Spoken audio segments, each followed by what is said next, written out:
really our question today kind of comes down to, are you encouraged or discouraged by the Commanders' performance against the Ravens? I want to ask it that way, by the performance, because obviously no one's going to be like, yeah, the losing part, loved that.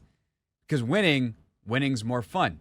You can learn things in wins. The Commanders have steadily improved, even though they have been winning, which is a special trait within a team, I think. But obviously, you can also learn stuff from a loss, and it can be something that propels this team forward in a good way.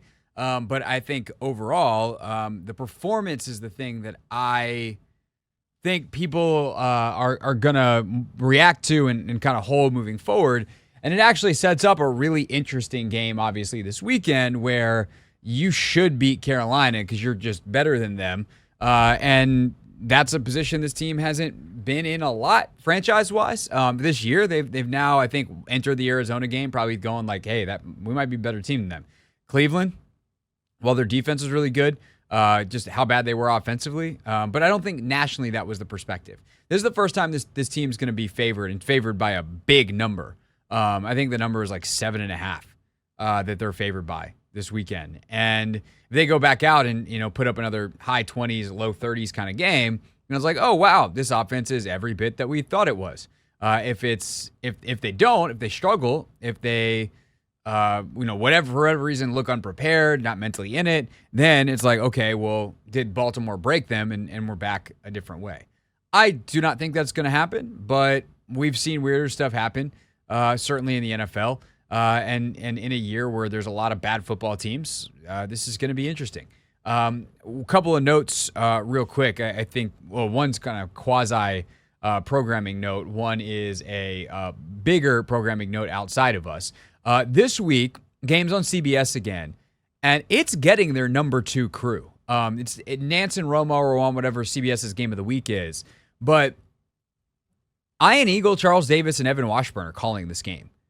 And one, that's great for all of you watching on TV because you get a great call. I'm actually somewhat jealous that I'm going to this game because listening to Ian and Charles call a game and what Evan adds as a sideline reporter is really fun. I also happen to be personally friends with all those guys, so it'll be nice to get to see them in person. And accordingly, we've already got Evan lined up for Friday. Anthony, I don't know if you saw that on the spreadsheet, but Evan Washburn, Friday, 5 o'clock. So after they finish their production meetings and talk to everybody, Evan's gonna call us on his ride back to their. I don't know. Evan's Baltimore guy, so maybe he just goes and stays at home sleeps in his own bed.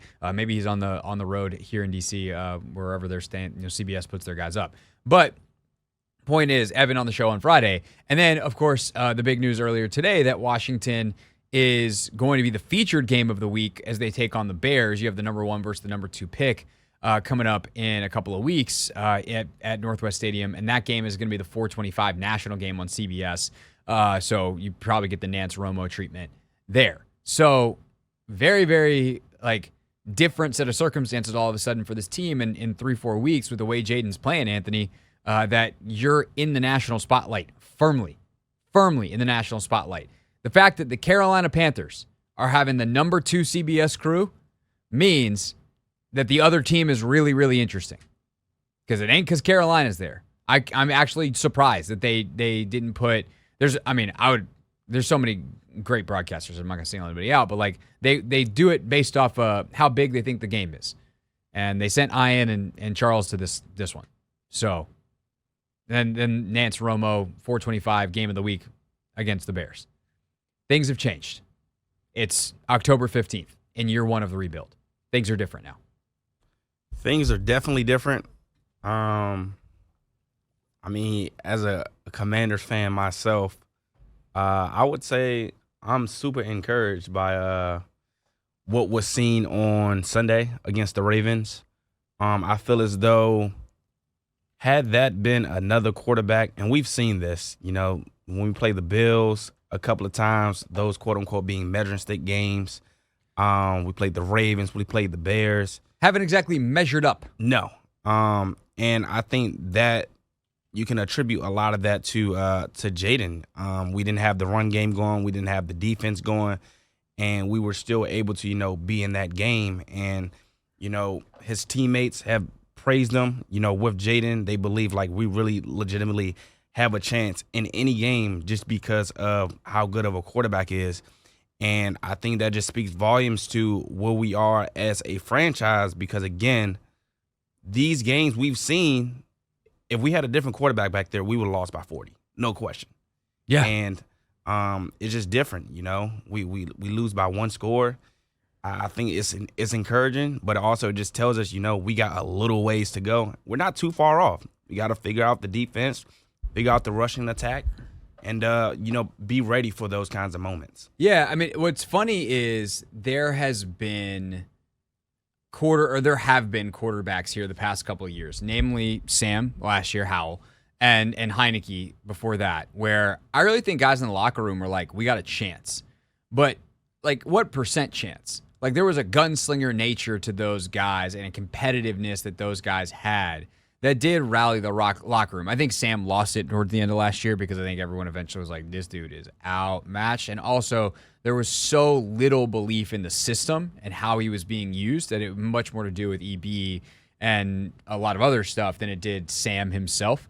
But I think it's different now because, one, there's the competitiveness and the leadership and all that kind of stuff that those other guys had certain parts of. Jayden has a much more complete package on that stuff. And then you obviously get to the talent part of it, but then you get to the talent part of it and you go, oh, this is what it's like to have a quarterback who can kill you from the pocket and with his legs and gets you in the right plays all the time. And you can rely upon to actually get the ball to your best players and. Because I know this would sound crazy if I told you this in August, but like Jayden Daniels is pretty easily right now a top 10 quarterback in the NFL. The way he's played through 6 games, which is all we have. Who knows? Maybe he finishes more towards the middle of the pack, but who knows? I mean, right, just as easily right now, you could convince me that he's going to finish as a top 5 player in the league this year. As a rookie, he's playing that well. And I think that's the thing that really stands out. And obviously we'll get deeper into this with our Take Command Tape Tuesday film breakdown coming up at 5:30. You'll hear from Logan Paulson and his breakdown of Jayden when he watched it.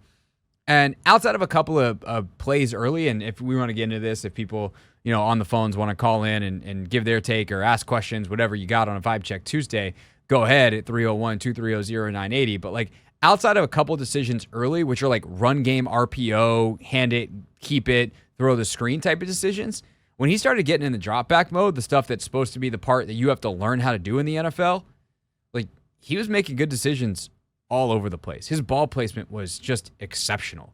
And so the high-level quarterbacking he showed in this game, when Baltimore not only shut down his other elements, his scrambling ability, his ability to run, but also, no B-Rob, Eckler struggled to run the football. They didn't really stick with it as much as maybe they could have, which is another discussion. But, man, like, that was big-time stuff. So I think you have to be encouraged. And, the other big thing is, like, can they figure out a pass rush situation? Because, and also I think some of the stuff that happened in the secondary is relational to just how good Baltimore is offensively. Like, there's some mistakes that this defense made that I don't think they're going to repeat unless they're playing the very best offenses in the league. And at some point, you have to zoom out and be like, well, everyone struggles against the best offenses in the league because they're one of the best offenses, and that's how you become one of the best offenses. You don't rank first in yards and points or whatever other statistics because you struggle all the time. No, it's absolutely, objective in terms of the statistics. So we can talk about all that stuff as the show goes. Got a lot of notes from getting through the tape the full way. So we'll get to that as we go. Plus your phone calls, which we'll start with next at 301-230-0980. It's a Vibe Check Tuesday. Vibe Check Tuesday where we ask you, are you encouraged or discouraged by the performance of the Commanders against the Ravens? Next on The Hoffman Show.